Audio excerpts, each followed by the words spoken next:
Hello बच्चों।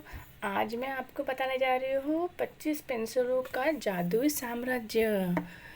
तो चलो बताती हूँ, यह कहानी स्टार्ट करती हूँ।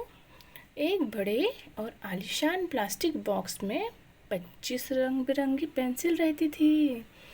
यह कोई आम डिब्बा नहीं था बच्चों, यह पेंसिलों का एक पूरा साम्राज्य था, जहाँ 12 पेंसिलों वाले छोटे डिब्बे में सिर्फ बुनियादी रंग होते थे। यहाँ हर रंग के 2-3 भाई बहन शेड्स मौजूद थे। इतने सारे अनोखे रंग होने की वजह से डिब्बे के अंदर अक्सर इस बात पर बहस छिड़ जाती थी कि सबसे खास कौन है।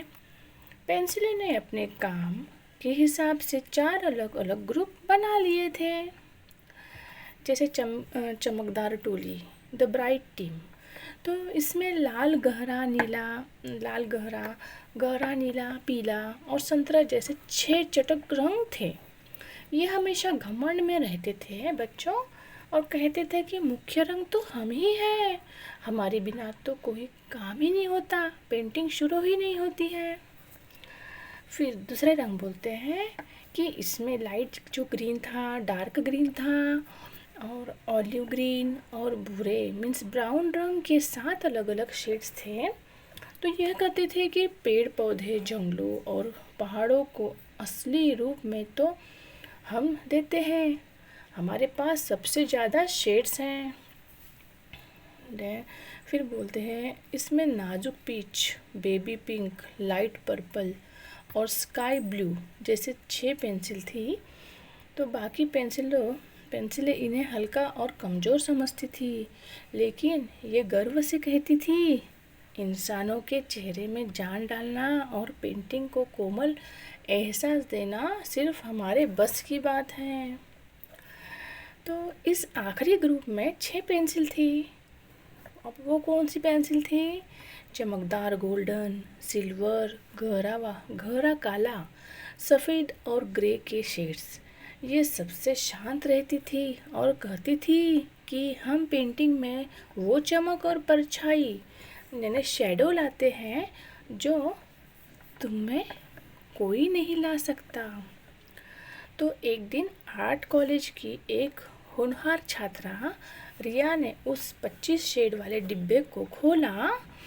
उसके सामने एक बहुत बड़ा कैनवास था। उसे एक ऐसी पेंटिंग बनानी थी जिसे देखकर सब हैरान रह जाए। उसने पेंसिल से स्केच बनाया और रंग भरना शुरू किया। उसने सबसे पहले कुदरत की टोली उठाई। पहाड़ों में डार्क ग्रीन, लाइट ग्रीन और ऑलिव ग्रीन को आपस में इस तरह मिलाया कि पत्तियां बिल्कुल असली और सजीव लगने लगी।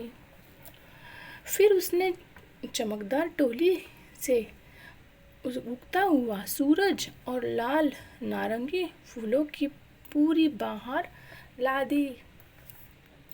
अब बारी थी पेंटिंग के बीचों बीच बने राजा और रानी की। रिया ने सॉफ्ट शेड यानी पीच और पिंक का इस्तेमाल करके उनके चेहरों को इतना सुंदर निखार किया कि वो बोलते हुए ही से लगने लगे।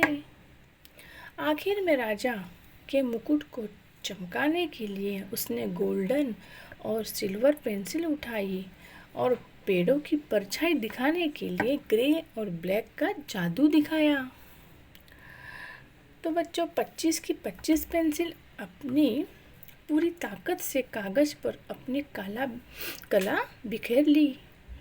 कोई घिस रही थी, कोई शेडिंग कर रही थी, तो कोई बारीक लाइनें बना रही थी।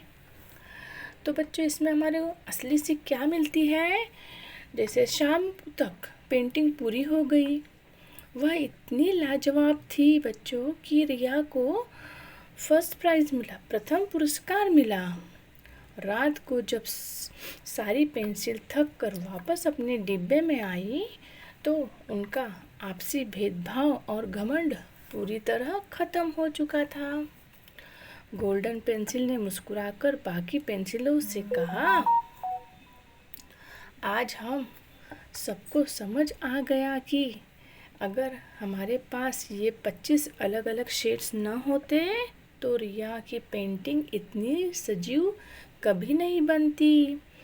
कम रंगों से सिर्फ चित्र बनता है, लेकिन जब हम 25 शेड एक साथ मिलते हैं तो उस चित्र में जान आ जाती है। उस रात के बाद सभी 25 पेंसिल एक दूसरे की दोस्त बन गए और अगले दिन कागज पर एक नया जादू बिखरने के लिए मिलजुल कर रहने लगे। तो बच्चों, आपको यह कहानी कैसी लगी?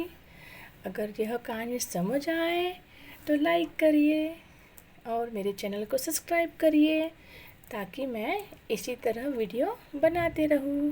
Bye bye.